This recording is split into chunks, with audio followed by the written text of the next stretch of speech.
এই প্রথম গাউছিয়ায় সম্পূর্ণ নিরাপদ ও আস্থার নিশ্চয়তা নিয়ে চন্দন পাল গার্লস স্কুলে ভর্তি চলছে।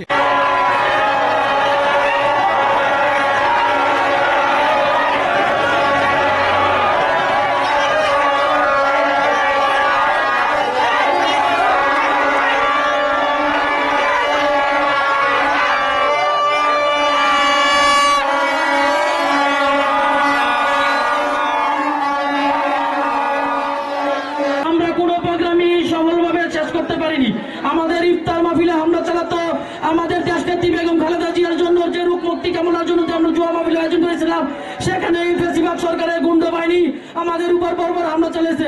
ওই দিন আমাদের অনেক নেতাকর্মী আহত হয়েছে।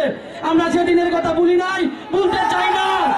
এই ফেসিবাদ সরকার জনগণের ভোটের অধিকার কেড়ে নিয়েছে, জনগণকে ভোট দিতে দেয়নি। এই ফেসিবাদ সরকার যদি জনগণের প্রতি ভালোবাসা আন্তরিকতা থাকতো, জনগণের যদি কাজ করতো, তো জনগণকে তো ভয় পায় কিসে? জনগণকে তো ভোট দিতে দেয়নি এই ফেসিবাদ সরকার। এই ফেসিবাদ সরকার 5 আগস্ট ছাত্র জনতার গণঅভ্যুত্থানে দেশ থেকে পালিয়েছে। আমার নেত্রী গণতন্ত্রের মা দেশ নেত্রী বেগম খালেদা জিয়া কখনো দেশ থেকে পালায়নি। উনি সবসময় দেশের জনগণের কথা চিন্তা করেছে, দেশের জনগণকে কিভাবে ভালো রাখা যায় সেই কথা উনি চিন্তা করেছে।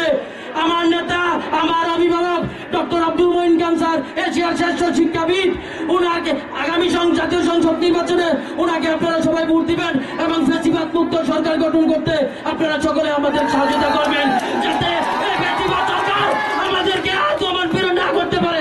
আমরা যদি সোশ্যাল মিডিয়ার মাধ্যমে আমাদের মত প্রকাশ করতাম, তাহলে আমাদের নেতাকর্মীদের নামে আইসিটি মামলা দেওয়া হতো।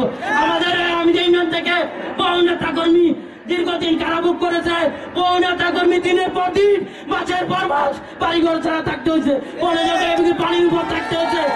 ওই সময় আমাদের সম্মানিত সভাপতি আলাদ মাহবুবুর সাহেব আমাদের বিভিন্ন দিক থেকে সংগ্রহ বক্তব্য দিত। আমাদের একটা মেসেঞ্জার গ্রুপ ছিল, কিভাবে আমাদের পুলিশ থেকে বিরত রাখা যায়, কিভাবে আমরা নিজেরা কর্মীরা সেভ করতে পারি। ওই দিনের কথা আমরা বলি নাই।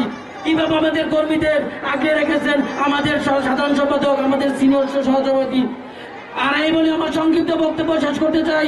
বাংলাদেশ জিন্দাবাদ, বাংলাদেশ জাতীয়বাদী দল জিন্দাবাদ, মঈন খান জিন্দাবাদ, শহীদ জিয়া অমর হোক।